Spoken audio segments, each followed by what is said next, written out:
Todos los pagos y compras online, los me gusta, las búsquedas de información, los mensajes, tweets, chats, whatsapps, todas las gestiones que hacemos por internet están dejando un rastro que contiene nuestros datos personales. No es un rastro que se desdibuja con el tiempo. Es una huella digital que ahí queda, almacenada en grandes silos, en archivos, donde se nos puede identificar. ¿Qué dice ese contrato que firmé cuando hice clic en acepto tras descargar la aplicación gratuita que estoy usando todos los días? ¿Y esa información que aparece en el buscador asociada a mi nombre, la he subido yo? ¿Tiene que estar ahí? ¿Puedo oponerme? ¿Puedo cancelarla? ¿Rectificarla?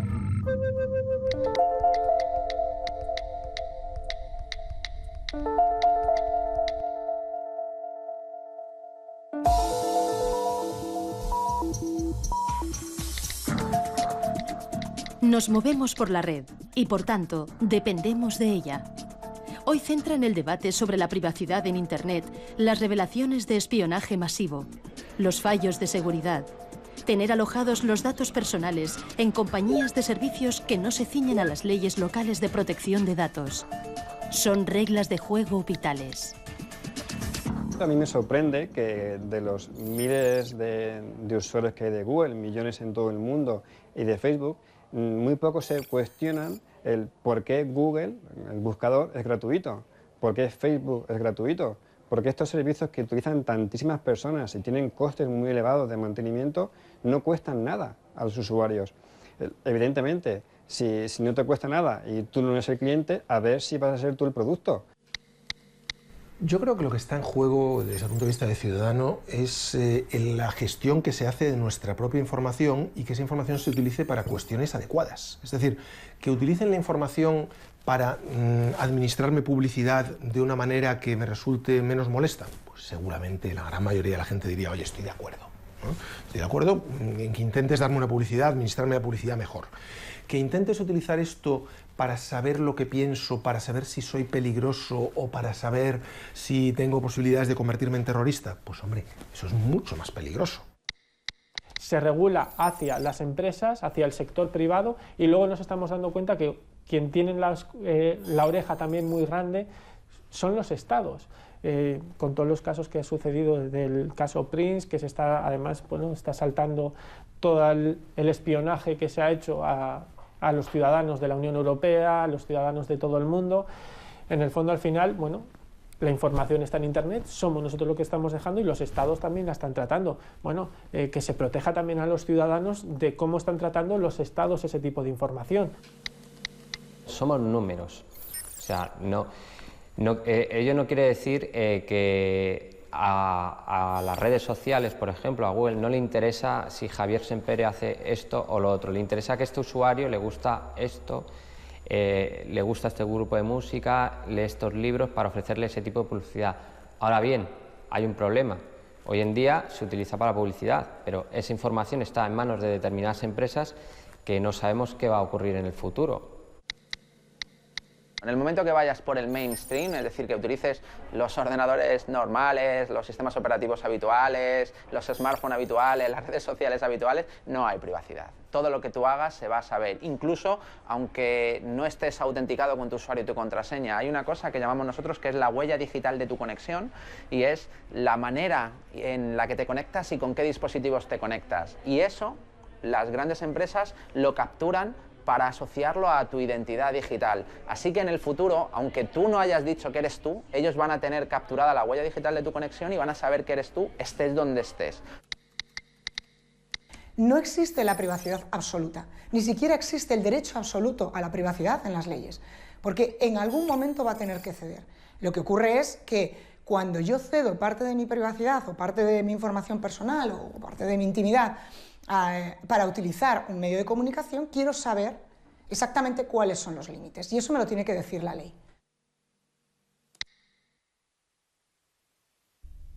Los datos de carácter personal van mucho más allá del nombre y los apellidos, porque un dato personal es cualquier tipo de información que directamente nos identifica. Pero también es toda aquella información que sin esfuerzos o plazos desproporcionados podría identificarnos. La lista va creciendo. Nuestras técnicas de registro y tratamiento son cada vez más diversas. somos conscientes, yo creo, ni nosotros mismos, de las formas en las que el día a día nos hace identificables.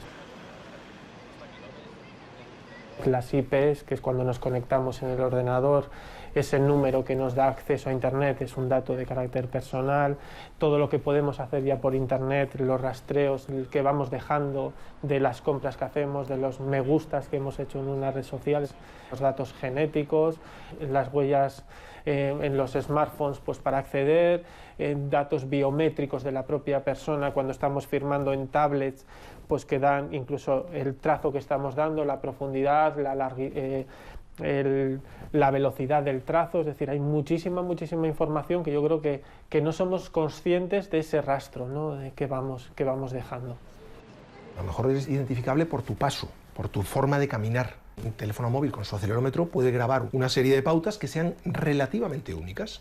A lo mejor tú no te has registrado en un sitio, pero el hecho de que ese sitio sepa por analítica en qué tipo de ordenador estás, si tienes activado Flash o no lo tienes activado, y una serie de datos más, el tamaño de tu pantalla, etcétera, todos esos datos configuran una huella digital electrónica que puede servir para caracterizarte, ¿no? El derecho fundamental a la protección de datos está reconocido por el artículo 18 de la Constitución española, donde se contempla el derecho al honor, a la intimidad y a la propia imagen, y está protegido por la Ley Orgánica de 1999. En España, toda persona tiene el derecho a saber quién, para qué, cuándo y por qué se tratan sus datos personales y a decidir acerca de su uso. Las herramientas para ejercer el control se conocen por las iniciales ARCO, el derecho al acceso, a la rectificación, a la cancelación y a la oposición. Estos dos últimos son los que se aplican cuando se habla en términos generales del derecho al olvido o del derecho al borrado, derechos que se ponderan con otros fundamentales como la libertad de expresión o el derecho a la información. No vale simplemente con decir es que a mí esta información no me gusta o es que a mí esta información pues, casi preferiría que no saliera. Y ese es un poco el trabajo que aquí en la agencia hacemos cuando nos viene una reclamación. Es una labor de valoración, de ponderación de las circunstancias personales del ciudadano que presenta la reclamación, del tipo de información al que se refiere, de su vigencia, de si es cierta o no, de si la persona tiene una relevancia pública o no. En definitiva, el marco en que se ejerce este derecho al olvido es un marco acotado. En los últimos años ha aumentado el número de ciudadanos que se acercan a la Agencia Española de Protección de Datos para reclamar sus derechos frente a los buscadores de Internet. Han puesto su nombre en Google y entre los resultados aparece información que entienden que atenta contra su intimidad o su honor. Digamos que esa difusión universal y accesibilidad universal que ofrece en Internet gracias a los motores de búsqueda es justamente donde reside un poco la clave del problema con el que los ciudadanos y nosotros nos enfrentamos.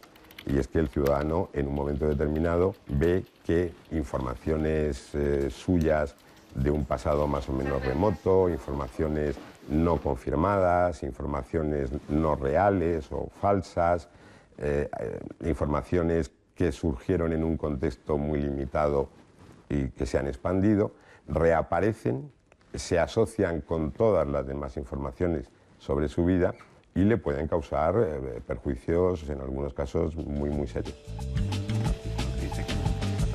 La agencia ha resuelto dar amparo a cerca de 200 casos que considera fundados y ha pedido a Google que retire de su índice los enlaces para evitar el acceso universal.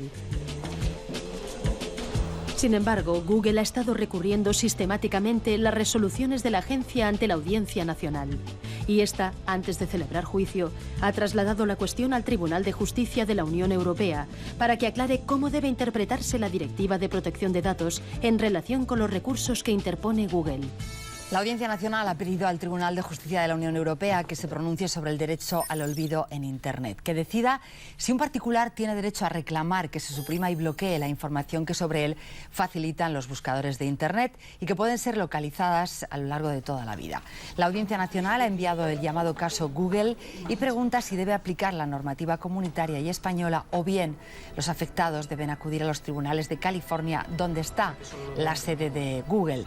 Es la primera vez que este asunto llega a la justicia europea.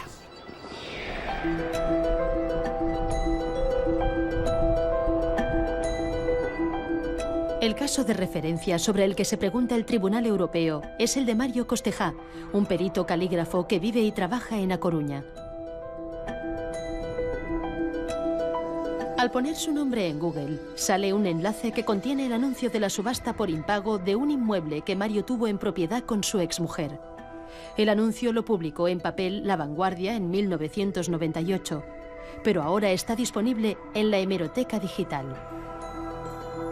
Ahora ya para todo el mundo, soy deudor y casado, y no soy ni deudor ni casado, pero bueno, tengo que ir dando explicaciones. Oye, ¿tú debes? No, yo no debo, yo era copropietario.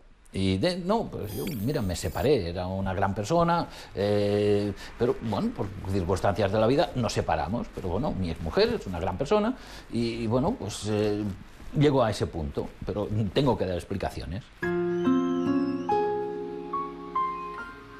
Mario no quiere que el embargo quede asociado a su nombre de por vida como un hecho relevante. Para él, el asunto ya quedó resuelto hace años. Mientras los tribunales deciden si procede a retirar el enlace que aparece en las búsquedas por Internet, él sigue recordando en cada entrevista que ha concedido a los medios que ese dato ligado hoy a su identidad digital está dañando su reputación. Yo era consultor de gestión de empresas en esta época de mi vida. Bueno, también era y siempre he sido lo que es perito calígrafo, pero compaginaba con consultoría. ¿Cómo un consultor de gestión de empresa va a arreglar una empresa teniendo él un problema de embargo? A medida que el caso de Mario Costejá ha ido ganando notoriedad, los buscadores ahora relacionan su nombre con múltiples enlaces a webs, blogs y diferentes sitios donde consta el embargo por impago, pero también queda reflejada su reclamación. Si pongo Mario Costejá a secas, pues sale pues El País, todas las entrevistas que he podido hacer, porque es el único lobby que puedo hacer. Y si pones Mario Costejá González, en segundo plano sale el famoso embargo, la famosa noticia. O sea, no hay manera de que baje. No hay manera, o sea, la tienen ahí bien puestecita. En las sugerencias, esto lo hace Google, esto ya no es indexar, y ahora ha puesto Mario Costejá, embargo, y Mario Costejá, La Vanguardia. Otra lucha nueva, volveré a luchar para que esto no, esas sugerencias las quiten, porque mi hijo se llama Mario Costejá, y Mario Costejá es mi padre también, y vive. Bueno, o sea, los Costejá somos embargo, nos han cambiado el apellido. Lo que hemos conseguido nosotros con este caso es que por lo menos se planteen ciertas cosas que no estaban recogidas en ninguna ley, que no estaba claro cuál era su aplicación en Europa, ¿no? En concreto. Una vez esto esté resuelto, ya sabremos contra quién podemos reclamar y contra quién no, y esto será mucho más fácil para el usuario porque da una seguridad jurídica mucho mayor. No simplemente pegar palos de ciego intentando reclamar a unos o a otros y que todos se vayan responsabilidades, sino que a partir de ahora esperemos que ya sí que esté claro quién es el responsable principal y cuál es la manera de ejercitar esos derechos ante ellos. Desde que La Vanguardia digitalizó su hemeroteca, Mario Costejá y Ramón Sampedro comparten el mismo enlace. Junto al anuncio de la subasta hay una información en torno a la eutanasia sobre el suicidio de Sampedro, el primer español que reclamó ante los tribunales su derecho a una muerte digna. El principal problema aquí está en que es una publicación escaneada de un periódico en papel. Digamos que es una forma muy rudimentaria el llevar toda la información sin separar cada noticia, sin entender si un hecho sigue siendo noticiable o no. O sea, habría que digamos, no mantener las noticias de una manera estática como están ahora conceptuadas, sino que simplemente se van subiendo y esto queda pues igual como una hemeroteca pero online, sino hacer un tratamiento por separado de cada noticia y resolver cuál debe seguir publicada y cuál no y en qué condiciones. Desde que la prensa y también los boletines oficiales han convertido su pasado de papel a formato digital, hay un montón de información personal que los buscadores han puesto ahora a un clic de cualquiera y a la que quizá cabría aplicar un derecho a la privacidad. Yo creo que lo que se necesita es que los gestores, o sea, se sienten, en el caso de los boletines, y decidan cambiar el sistema actual. Incluso una cosa que se podía realizar y que es bien sencilla es mandar el acto administrativo a publicar y incluyendo una fecha a partir del cual el boletín oficial correspondiente introduzca la herramienta tecnológica que sea necesaria para que los buscadores no indexen esa información. Según el abogado Samuel Parra, salir del índice de los buscadores no resulta una tarea fácil y pone de ejemplo lo que le sucede con algunos de sus clientes. Al poner el nombre y apellidos de su cliente en el buscador, sigue apareciendo en los resultados una noticia publicada en 2004. Sin embargo, el nombre que el buscador asocia a esta publicación ya no figura en el texto. Fue retirado en enero de 2013 y sustituido por las iniciales. Tú puedes conseguir que elimine la fuente original tu nombre. Puedes conseguir que la agencia española te dé una tutela estimatoria frente al buscador Google para que deje de indexar tus datos. Y a pesar de eso, tú tengas que seguir viendo, tengas que seguir soportando que al buscar tu nombre en Google se siga vinculando esa búsqueda con una noticia en la que ni apareces ya, porque se borra la información. La única explicación metafísica que se nos ocurre es que Google tenga memoria, tenga recuerdo y sepa que en su día eso existía ahí y aunque ya no está, pues lo sigo vinculando. Pero otra explicación técnica es injustificable.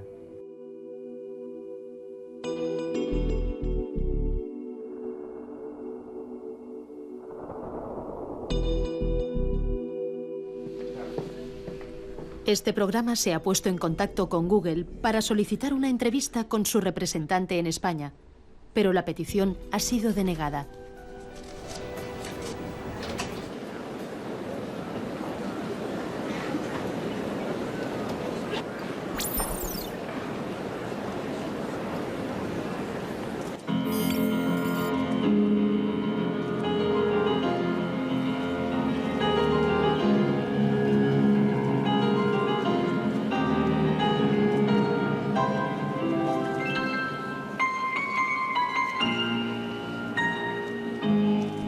Otra fuente de conflicto son las noticias falsas que traen al presente los buscadores.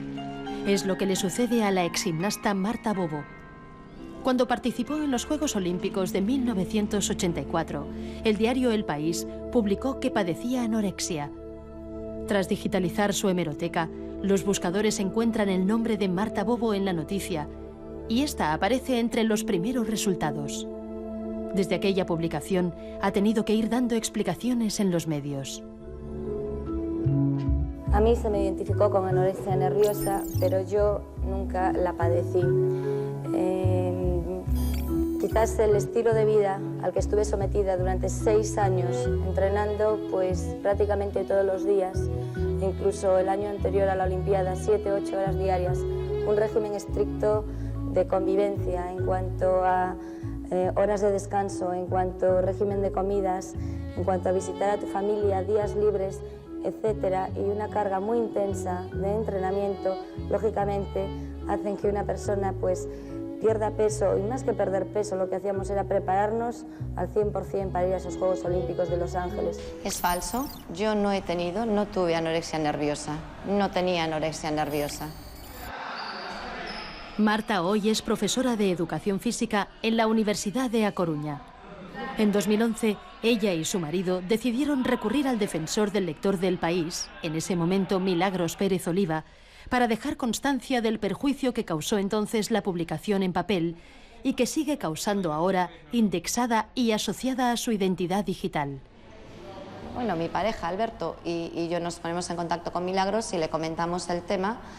Pero claro, ella en ese momento su preocupación es un poco el litigio que pueda haber entre lo que son prensa escrita o diferentes medios con buscadores, que es un poco ahí donde, porque están tirándose un poco la piedra unos a otros. No, la culpa es del buscador y entonces no, la culpa es de la prensa por haberlo publicado. En prensa dicen, en hemeroteca no lo modifico, no lo cambio porque es histórico. El buscador dice, yo recojo datos y salen ahí tal cual los tienes. Lo que sea falso es problema tuyo, nosotros lo vamos a subir. Claro, empezamos con todo este debate que lo conocen bien los profesionales, y aquí son debates y problemas entre grandes empresas que mueven muchos recursos y qué hace una persona ante esta situación. Bien, Milagros me escucha y utiliza un poco mi caso para hablar de este problema, ¿no? En el artículo, la defensora de El País apunta que deberían tomarse medidas de autorregulación. Por ejemplo, habilitar un espacio en la edición digital para que la persona afectada pueda publicar una nota que quedaría indexada y permitiría que cuando alguien buscase el nombre de esa persona apareciera junto a la información. Tal y como apostilla al final, el derecho al olvido es un gran desafío para los medios. Si mi vida estuviese ahora dependiendo de esto a nivel personal, a nivel psicológico, a nivel profesional, a nivel familiar y me viese muy afectada, estaría totalmente indefensa porque o tengo mucho dinero para poder luchar contra el bufete de abogados que pueda tener Google o uno de los grandes buscadores y tengo mucho dinero para poder luchar contra el gran bufete de abogados que pueda tener el país, o si no yo no puedo resolver este tema.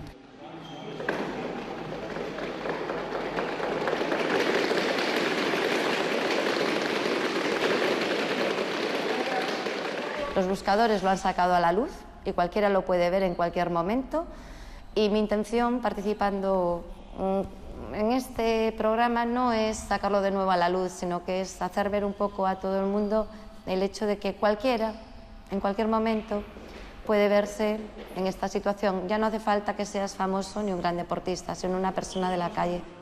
Por lo tanto, a veces es una tristeza decirlo, pero es casi como una resignación. Las noticias que sean obsoletas y que hayan perdido la frescura, que de hecho en los tiempos que corren es algo que ocurre con mucha rapidez, esas noticias deberían pasar a un estado en el cual se debería mantener la hemeroteca, porque existe ese derecho a informar y a recibir información, pero en la hemeroteca del periódico, no en Internet. Es decir, un acceso restringido de forma libre por los usuarios, pero que no acceden los buscadores, porque el principal problema aquí aparece en los buscadores. Si alguien quiere buscar información sobre una persona que aparece en los medios, debe tener ese derecho a acudir a la hemeroteca del periódico y buscarlo, no acudir a Google y buscarlo, que es lo que sucede ahora mismo. Esa es la solución, bajo mi punto de vista, la más eficaz.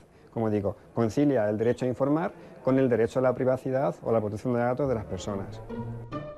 La agencia española fue anfitriona en 2009 de la Conferencia Internacional para lograr el compromiso de estándares internacionales en cuanto a la protección de los datos y la privacidad. Pero la realidad es que las leyes siguen siendo de ámbito local. Internet no conoce fronteras y va a toda velocidad, sin duda más rápido que las leyes. La Directiva Europea de Protección de Datos es de 1995, fecha en que los teléfonos solo servían para llamar. Hoy tenemos smartphones, buscadores, redes sociales y nubes donde alojamos información vital. Las encuestas dicen que más de un 70% de los europeos está preocupado porque siente que ha perdido el control sobre sus datos. Europa está en pleno debate sobre el nuevo reglamento que pone al día la directiva y armoniza las reglas de juego para todos sus países miembros. Entre las novedades destaca que las compañías que operen en Europa deberán respetar las leyes locales. Se tendrá en cuenta un derecho al borrado, es decir, a la cancelación y oposición de datos personales, y se potenciará la privacidad por defecto o desde el diseño.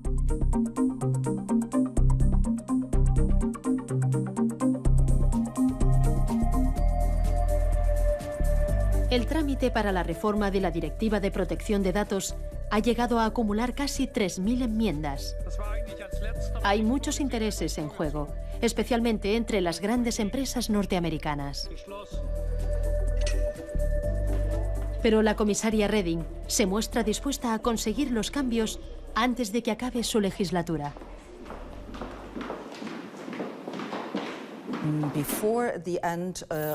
Antes de que termine la legislatura, eso quiere decir antes de Pascua, el Parlamento Europeo y el Consejo conseguirán una ley común.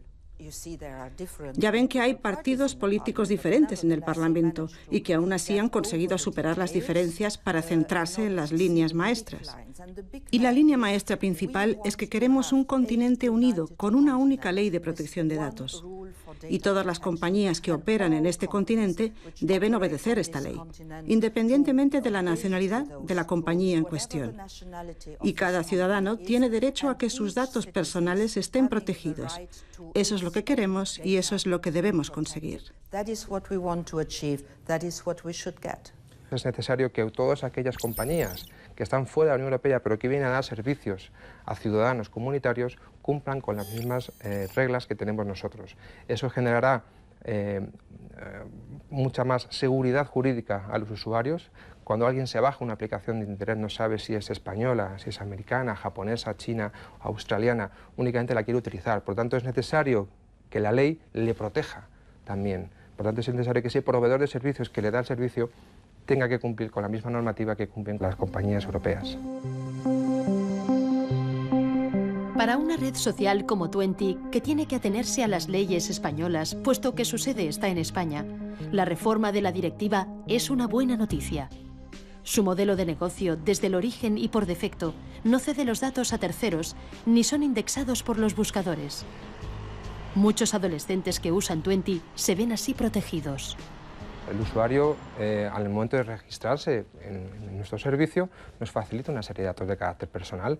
Nosotros le informamos, conforme a la ley, de cuál es la finalidad de ese tratamiento de datos de carácter personal y en cualquier momento el usuario puede cancelar, acceder, rectificar o cancelar esos datos de carácter personal. Y le informamos que podría recibir una serie de publicidad en base a esos parámetros que nos ha facilitado, pero que en cualquier momento el usuario puede llevarse esos datos, cancelar esos datos y dejar de que estén disponibles en la plataforma. Si cada persona que considera que su privacidad no está protegida en una red social como Facebook eliminara su perfil, probablemente Facebook cambiaría eso. De hecho, lo ha hecho. Ha cambiado de la privacidad cero, ha pasado a la privacidad por defecto. Tiene unas pestañas relativamente asequibles para un usuario medio de Internet en las que puede ir configurando si quiere bloquear a un usuario, si quiere abrir a sus amigos solo o a los amigos de los amigos. Tiene muchas pestañas relativamente sencillas de visualizar.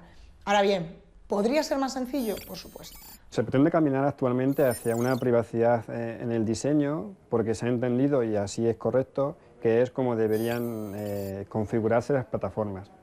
Yo quiero insistir en el asunto de que eso como plano teórico es maravilloso, es fabuloso, pero en el plano práctico no funciona así. Es decir, un ejemplo muy claro lo tenemos por ejemplo en Google. Google hace poco, hace unos días, unas semanas, anunció en su buscador que iba a modificar sus políticas, de forma que ahora los usuarios de su red social Google Plus, si tenían colgada información personal, como su foto de perfil por ejemplo, se iba a poder utilizar esa información para anuncios de la propia Google, ¿no?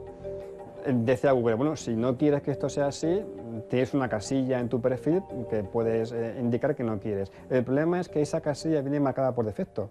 Entonces, todos por defecto hemos consentido a que esto sea así. Y tenemos que hacer el esfuerzo de indicarle a Google que no quiero que sea así. Lo cual requiere entrar en tu perfil, a tu panel de configuración y desmarcar la casilla que Google marcó por mí. Esto es precisamente lo contrario a la privacidad en el diseño. Tendría que haber sido una casilla desmarcada y si el usuario quiere efectivamente consentir ese tratamiento, pues la marca. Videocurrículum Carlos Muñoz. Acción. Soy Carlos Muñoz, comunicador audiovisual. Toma 2. Y me necesitas. Buena. Necesito una imagen para empezar. A ver. Esta no está mal. Simboliza cómo me siento, pero... Mira, mejor no. Mi currículum visual. Hola, mi nombre es Lola Jiménez Domínguez. Soy de Córdoba, de un pueblecito llamado Montalbán. Pero actualmente vivo en Granada, donde estudio cuarto curso de la licenciatura de Psicología. Tengo mi ESO, mi bachillerato de Ciencias, mi primero de Lingüística, que te vayas a pensar. So that's me, Mark de Roost, half English, half French, born and raised in Fond-de-France. Hola, muy buenas tardes. No vengo a pedir dinero, solo voy a cantar mi currículum.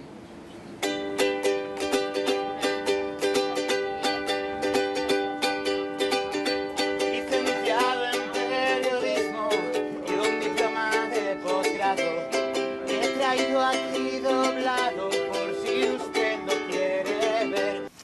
Hola, soy Carlos López, técnico en sistemas microinformáticos y redes, y estoy buscando un trabajo donde poner en práctica todos mis conocimientos. Cuidar la reputación digital teniendo en cuenta que no estar es malo. Si tú en tu currículum dices que eres experto en realización televisiva, tiene que aparecer tu nombre vinculado a las palabras realización televisiva en una búsqueda. Si no, es que no eres tan experto. No has dicho nada relevante, no estás vinculado realmente a ese campo, digamos, ¿no? ¿Cuál es el problema? Que hasta ahora mucha gente decía, no, yo lo que quiero ser es muy discretito, ¿no? Pues el pensamiento tradicional de yo quiero ser muy discreto no funciona. Entonces, lo que tenemos que hacer es una gestión proactiva de nuestra imagen. Hace muchos años, cuando las comunicaciones por tierra no eran sencillas, nos preocupaba la reputación en nuestro entorno, en nuestro pueblo, porque tú antes para irte a trabajar a otro sitio, para irte, era muy difícil porque todo el mundo te iba a conocer. Ahora nos tenemos que preocupar a nivel mundial, porque te vayas donde te vayas, tu información puede aparecer y te la pueden rastrear. Pero claro, está la parte mala, que es la que estamos comentando, y la parte buena. Si nuestra reputación online, si hemos cuidado de sobra esa imagen en la red, y arroja datos buenos para nosotros, realmente destruir luego esa reputación va a ser complicado. Pero a veces, cuidar la identidad digital es casi imposible si somos víctimas de un acosador. La adolescente canadiense Amanda Todd contó su ciberacoso en la red antes de quitarse la vida. La fotografía de sus senos desnudos confiada a un extraño que después la hizo pública destrozó su reputación. Esta chica hizo un vídeo contando lo que le había pasado, un vídeo muy gráfico, muy descriptivo. Eso es lo que ha dado la vuelta al mundo. La gente, al entender que se pueden exponer a un caso de acoso como el que esta chica vivió, son más prudentes. Eso es lo que ella ha conseguido. Nos ha dicho a todos, sed más prudentes, mirad lo que me ha pasado. Entonces, ¿qué es lo que tiene que hacer un gobierno ante una situación así? Enfocar y estudiar y preparar a su administración pública para que informe en los colegios, en los casos de menores de edad, y para que explique a los chicos que son potencialmente víctimas de acoso e informar a los acosadores, que eso tiene responsabilidades, que eso no se va a quedar en el aire. En Internet yo creo que el gran problema es que como no se percibe de forma directa el daño que se causa, yo creo que no nos podemos compadecer. Si no padecemos no vamos a parar ese acoso, ¿no? Yo creo que eso es algo que hay que trabajar mucho respecto de la empatía de las personas que son hostigadas en la red. Pantallas Amigas es una iniciativa que promueve el uso seguro y responsable de las nuevas tecnologías entre la infancia y la adolescencia. Organiza charlas informativas en España y Latinoamérica.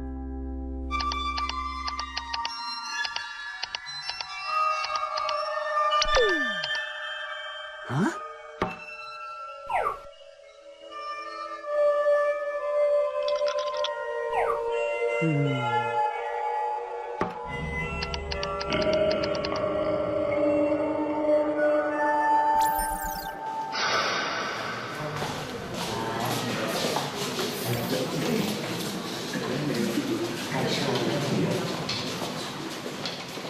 ¿Para qué sirve la webcam?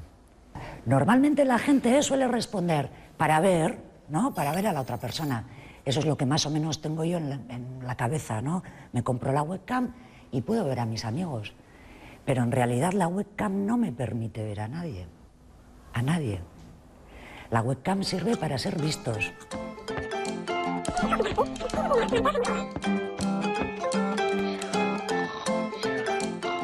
¿Cuántas fotos tenéis que salen personas que no sois vosotros, ¿no? Y a las que no les habéis pedido consentimiento? ¿Vas a subir esa foto a internet? Claro. ¿Te has preguntado si a los otros que aparecen en la foto les apetece que esa imagen esté colgada por ahí?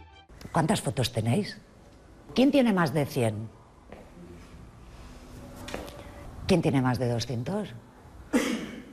¿Quién tiene más de 500?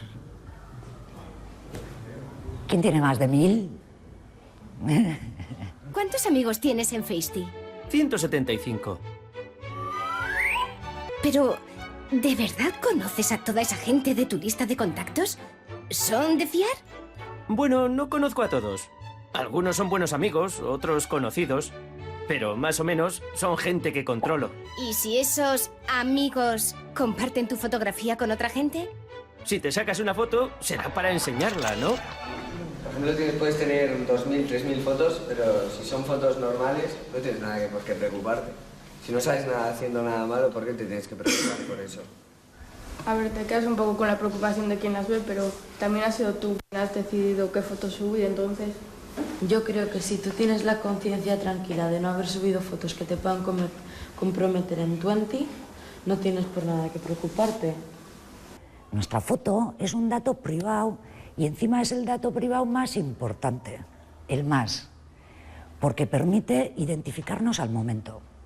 Si yo salgo, estáis vosotros ahí, os estáis sacando una foto y yo salgo detrás, imagino, yo qué sé, pues, así, bebiendo, yo qué sé, haciendo lo que sea que no quiero que nadie vea, y la ponéis en internet, eso me está perjudicando a mí. En general, tenéis que pensar siempre que detrás de todo esto siempre hay empresas, o sea, por algún lado ganan dinero. Yo me descargo la aplicación, me la han dado gratis, ¿con qué están traficando? Dinero.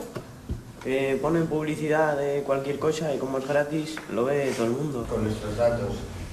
Porque saben más información de la gente y así. La cuestión no es no utilizar internet, no utilizar las redes, no utilizar tal y cual. Empezar a pensar qué es lo que se está quedando por ahí, vuestro. Los adultos, padres, madres, educadores, no estamos todavía capacitados para acompañarles de forma debida en este entorno, precisamente porque es demasiado cambiante, demasiado diverso. Sí que podemos estar ya suficientemente sensibilizados, incluso preocupados, pero yo creo que falta que nos ocupemos más y nos preocupemos menos. Y uno de nuestros retos es tan sencillo como que se sienten por primera vez delante de una pantalla juntos. Eso ya en sí es un objetivo. Y yo creo que muchos padres y madres se sorprenderían si se abrieran un poco a sus hijos y les piden que les enseñen a hacer determinadas cosas. Yo creo que es un buen ejercicio, que la gente no lo hace y que no lo prueba y que puede dar sorpresas y resultados muy positivos. Desde Pantallas Amigas aprendemos bastante, porque esto va tan rápido que siempre que nos enfrentamos a un grupo de padres y madres, pues nos encontramos con nueva casuística, ¿no? O nuevas preocupaciones. ¿Quiénes tienen un hijo con smartphone en la edad de primaria? Vale. Dentro de 5 años, todos los niños de 10 años van a tener un smartphone, por lo menos. Hoy en día en la calle, en Bilbao, hombre, si vas a un pueblo remoto, no, pero en Bilbao, vamos, en los bares, en McDonald's, los niños se comen una hamburguesa y tienen ahí un cartel wifi gratis. Es que no tiene necesidad de tener un móvil, sí, pero ¿para qué le ponemos la conexión a internet? Es culpa nuestra. Es que mi hijo tiene un smartphone. Pues no, pues culpa tuya, no le compres. Si solo tiene 11 años, ¿para qué necesita un pedazo de móvil? Hay que tener en cuenta que le estamos dando un coche que corre mucho a un chaval que apenas ha dado 2 clases prácticas. Como lo regala Ferrari, toma coche, ¿no? Como todo el mundo más o menos, bueno, pues sí, pero más o menos el chaval ya se apaña, bueno, ya. Pero tú estás permitiendo que te conduzca ese Ferrari. ¿Te parece que es proporcional? Fijaros lo que llevamos en el móvil. Llevamos en el móvil, igual los chavales menos, pero las personas adultas llevamos cosas importantísimas, privadas y de todo tipo. Y sin embargo estamos instalando aplicaciones que sin saberlo, posiblemente porque le hemos dado sí, le estamos dando permiso a acceder a un montón de datos, a nuestra agenda, a nuestra localización. En el móvil tenemos mucha información concentrada y cargamos aplicaciones que están especializadas en ser gratis y funcionar bien para analizarte todo lo que tienes. Y los chavales... Entonces, yo creo que tener un smartphone requiere una reflexión importante, porque te da acceso a todo eso, a lo que ya era Internet, absolutamente, más a un canal, entre comillas, oculto, sin falta siquiera de conexión de datos, que es WhatsApp vía wifi. Llevo como 2 semanas recibiendo, por ejemplo, que me quieren vender un seguro o me quieren vender algo de gente que no conozco, pero me llega por vía WhatsApp. ¿Y eso? Claro, te llega a WhatsApp porque alguien tiene tu teléfono. ¿Qué eso qué es? ¿Marketing ahora? ¿Empiezan a vender y atacar todo vía WhatsApp o...? Tienen tu número de móvil, de alguna manera lo han conseguido y te están mandando publicidad vía WhatsApp, porque solo necesitan tu número de móvil. Por eso mismo, a vuestros hijos les puede llegar cualquier cosa de alguien que simplemente haya conseguido su número de teléfono, ¿vale? Sin que os enteréis y en cualquier momento. Os cuento un caso. Esta era una chavala de Madrid, universitaria, pues se había medio enrollado con alguien en una red social, se dieron los teléfonos, el tema siguió por WhatsApp, no se vieron nunca, y en algún momento, yo no sé si el chico lo hizo antes o simplemente ya lo hizo en un momento determinado, le mandó imágenes íntimas, y luego se empezó a cuestionar, porque el chico no quería quedar con ella y teóricamente vivían cerca, se empezó a cuestionar que quién sería ese chico, y sus amigas le decían, bueno, ¿y ese tío quién es? Que no quiere quedar contigo. Y entonces se dio cuenta que había sido víctima de un engaño, pero no podía denunciar nada, porque no le consta que hubiera amenazas ni chantaje de publicar las fotos, no le consta que hayan sido publicadas y tampoco fueron robadas, ella las dio voluntariamente, por lo tanto no tenía nada que denunciar. Una chavala, estamos hablando, con cierto nivel socioeconómico, vamos a decir, y cultural, cayó en esa trampa tonta sin apenas darse cuenta, ¿no? Su equivocación no fue tener Facebook, ni Twitter, ni WhatsApp, ni nada parecido. Su equivocación fue confiar en un desconocido. Y eso es lo que tú tienes que enseñar a tu hijo, de 8 años, de 10, de 15 o de 25. Esa es la lección que tiene que llevar aprendida. Igual que no, si un señor le habla por la calle y le da caramelos, lo que tienes que enseñar es que no los coja. Si un tío de Facebook te dice que voy a ser tu amiguito y te voy a regalar un perrito, pues tampoco te lo tienes que creer. El problema no es por qué vía se está transmitiendo. El problema es que tú lo que le tienes que enseñar es eso, sea por internet, sea por la calle, o sea, porque entonces tampoco le dejas salir a la calle nunca. Tienen que aprender, yo entiendo, a dar valor a la privacidad, a la suya y a la de otras personas. Tendréis tapados todo la webcam, ¿no? Eso es de primero de pantallas amigas, tapar la webcam. Porque en cualquier momento podemos tener un bicho que nos esté grabando. Un bicho, quiero decir, un programa que nos activa la webcam, incluso nos apaga la luz, que es la que nos avisa que está encendida, y que está grabando y transmitiendo lo que la webcam está enfocando. La webcam siempre hay que tenerla tapada. Y aún así hay chavales y chavalas que hacen shows a través de la webcam sin ser conscientes de que al otro lado hay alguien que lo está viendo, pero que además lo está grabando y que luego te va a chantajear. La mayor amenaza para la seguridad de nuestra información, de nuestros datos personales, somos nosotros mismos. Es decir, muchas veces el propio usuario el que, por descuido, por dejadez, por ignorancia, por no comprender el funcionamiento de determinados programas, libera demasiada información personal y pone sus datos a disposición de los demás y, en cierta manera, se pone a sí mismo en riesgo. A cada servicio que se ofrece en Internet, entre los cuales están las redes sociales, dispone unas condiciones de uso y unos acuerdos de privacidad. Por norma general, eso debería ser lo primero que cada usuario lee. Por desgracia, la realidad dice todo lo contrario. O sea, no leemos esas condiciones de uso ni esos acuerdos de privacidad, con lo cual realmente no sabemos qué pasa con nuestra información, no sabemos qué datos podemos o no podemos facilitar y, lo que es más importante, no sabemos quién está recabando los datos y qué está haciendo con ellos. La privacidad y la seguridad necesariamente van de la mano en Internet. En la Universidad Europea de Madrid se celebra una sesión sobre ciberamenazas y ciberdefensa. Entre los expertos, además de miembros de la Policía y la Guardia Civil, interviene Chema Alonso, un especialista en encontrar dónde y cómo fallan los sistemas. En Internet hay un montón de gente mala que está aprovechándose de los datos de ciudadanos normales que no están tomando las precauciones adecuadas para cometer delitos. Aquí en España, por ejemplo, tenemos una legislación que obliga a identificarse cuando tú vas a comprar un teléfono móvil, después de los atentados que tuvimos en Madrid el 11 de marzo, y tenemos una legislación que cuando tú sacas una cuenta bancaria, pues tienes que entregar una determinada documentación, ¿vale? Cuando un criminal o alguien con malas intenciones desea saltarse esa protección, pues va a hacer algo tan sencillo como comprar una identidad falsa en Internet. Y esas identidades falsas en Internet se construyen a base de datos de verdad, ¿no? Hemos tenido casos de gente que por descuido ha compartido su documento nacional de identidad por la red Emule y a partir de ese momento le han abierto créditos, le han pedido cuentas bancarias en las que han hecho transferencias de dinero procedente del cibercrimen, etc. Ahí tenemos otro escaneado, aquí tenemos el DNI de Ana, DNI de Mayra, el DNI con los nombres, apellidos, etc. Vale, ya está.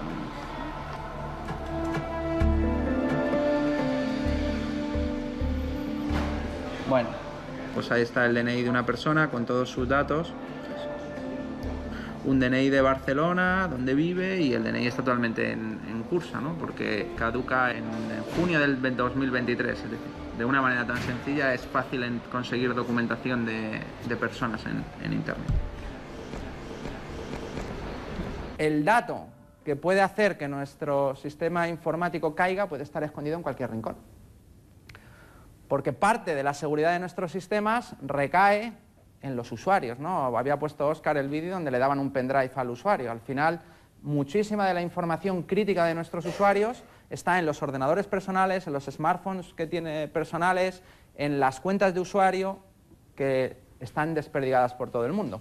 A día de hoy, prácticamente el 90% de las transacciones que puede hacer un usuario, sea bien comerciales o trámites con la administración, se hacen a través de Internet. Y la gran laguna que tiene Internet, que en todos estos años no hemos conseguido paliar, es el problema de identificación de los usuarios. Prácticamente no hay sistemas que permitan una identificación fiable de los usuarios. Quizás en España estamos muy avanzados en este tema porque disponemos del DNI electrónico con sus certificados, etcétera, etcétera, pero el mundo no funciona con DNI electrónico. Entonces, al final, esa identificación de un usuario se basa en un usuario y una contraseña o en un acceso a través de un código que se genera aleatoriamente, con lo cual es muy complicado saber quién es. Y esa dificultad para identificar al usuario es lo que provoca que sea mucho más sencillo suplantar a una persona. Por ejemplo, para registrarse en cualquier plataforma, en una red social, en la mayoría de las ocasiones lo único que se pide es un correo electrónico. El fallo de seguridad también nos puede venir desde el pasado. Y que un fallo que se cometió 5 años atrás nos afecte a día de hoy.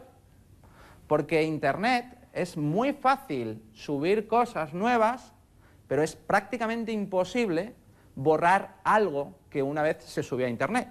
Esto lo sabéis, ¿no? Hay muchas empresas cuyo negocio está siendo lo que se llama el archiving, es decir, únicamente copiar datos públicos y almacenarlos por si en el futuro tienen algún valor. De tal manera que esas empresas copian los datos, mañana los datos son eliminados de su fuente original y sin embargo ellos siguen poseyéndolos y cobran valor y relevancia. Y esto estamos viendo que lo están haciendo muchas empresas. Vamos a ver un ejemplo con la Casa Real.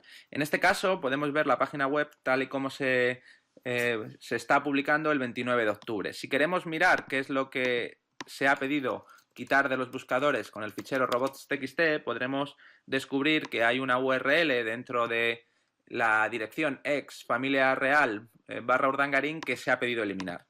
Haciendo una sencilla consulta en el buscador como casareal.es y pidiendo las direcciones de las URLs de esas direcciones, pues vemos que aparece únicamente una, pero sin embargo tenemos la opción de repetir la búsqueda y ver los resultados que se han omitido. Si echamos un ojo ahí, vemos que aparece una lista con direcciones que ya no están indexadas, como se puede ver, no se puede ver el contenido, pero sigue apareciendo la dirección de Internet. Si entramos a una de ellas, vemos que ha sido eliminada directamente del servidor web de la Casa Real, pero este no es el único sitio donde se copia un contenido en Internet, así que basta con copiar esta dirección y utilizar un servicio de archivado de páginas web, como este que tenemos aquí, que es archive.org. Pegamos la dirección que hemos copiado y vemos si ha hecho en algún momento del tiempo una copia. Como podéis ver, aquí se dice que esta copia se hizo el 13 de octubre y si vamos al 13 de octubre, por ejemplo, pues nos vamos a encontrar con que ya no está dentro de la página web original, ya no está dentro de Casa Real, pero está copiado en otro buscador de Internet la página completa que estaba publicada en la web de Casa Real. Ya está. Pero esto sucede con todo, sucede con estos vídeos digamos, de carácter sexual que se publican sin consentimiento de las partes afectadas, sucede con las páginas de descarga de contenido ilegal, sucede con las páginas de descargas de material de abuso sexual infantil, prácticamente con todo. Es muy complicado eliminar contenidos de Internet, porque como decía, se puede eliminar de un sitio, se puede eliminar temporalmente, pero no estamos exentos de que tarde o temprano ese contenido vuelva a aparecer. Cuando hablamos del derecho al olvido o a borrar los datos de una determinada persona dentro de, por ejemplo, una red social, estaríamos hablando de que debería ser borrado de todos los lugares donde está almacenado. El número de copias de seguridad que se hacen es brutal, y no solo eso, sino que por los términos de servicio, empresas como Facebook están entregando parte de los datos personales a empresas terceras que están copiando y haciendo uso de ellos. Sin ir más lejos, los famosos juegos de las redes sociales. Así que técnicamente para una red social o una empresa tecnológica que le obliguen a borrar todos los datos de una determinada persona es prácticamente imposible, ¿no? Yo tengo mi teoría de que dentro de 150 años, cuando aparezca una ley que diga, oye, ¿qué hacemos con todos los datos de nuestros bisabuelos? Y dirán, yo creo que es un avance para la sociedad que se puedan estudiar, ¿no? Entonces harán públicos todas nuestras conversaciones del Facebook, nuestros correos y tal, para darse cuenta por qué la humanidad fue al fracaso, ¿no? Eso estamos pensando.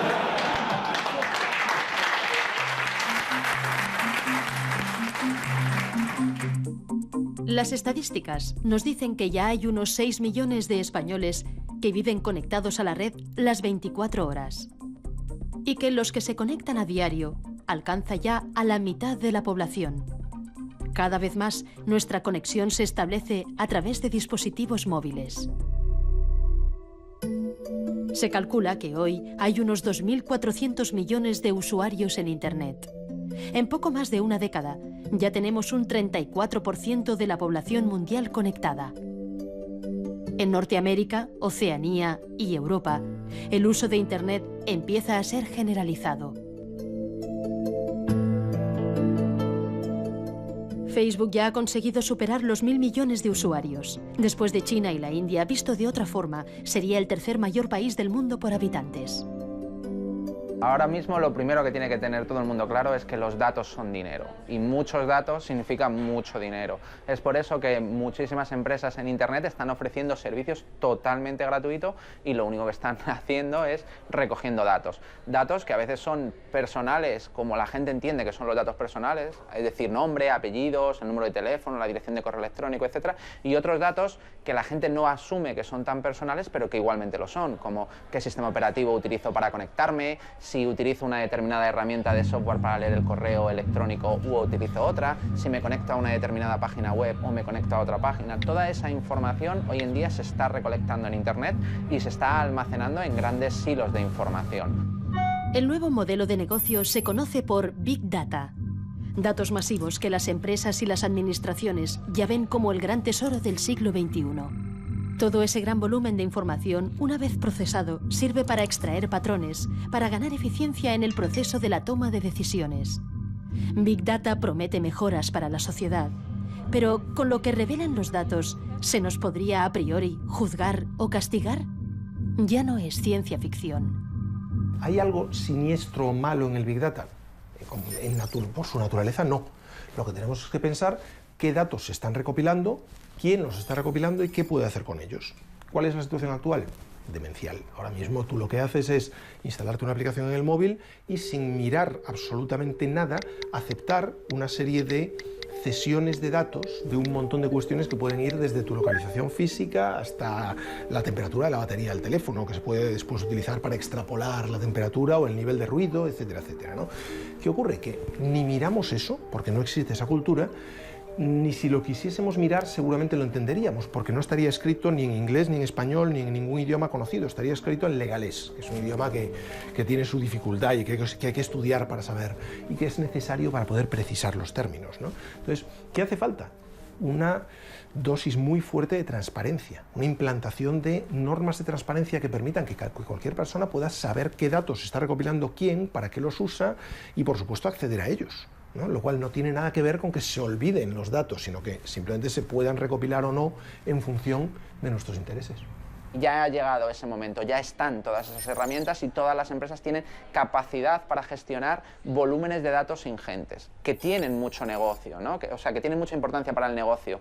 Tenemos casos de las compañías aéreas que son capaces de planificar y replanificar sus vuelos en función de el Big Data que tienen, sabiendo qué es lo que se van a encontrar en el futuro, etc. Pero también tienen un gran impacto en la sociedad, ¿no? Se habla de que con los conocimientos adecuados, una empresa como Google o como Facebook podría llegar a saber quién va a ganar las elecciones antes de que tuvieran lugar, y podrían saberse qué es lo que va a pasar en cualquier pregunta que se haga hoy en día a la ciudadanía, y que tienen mejor sentir incluso que los propios políticos y los medios de comunicación, ¿no? Entonces, los datos están dando un poder tan grande a las empresas que los poseen que en el futuro yo creo que pueden llegar a mediatizar directamente el futuro de los países, ¿no?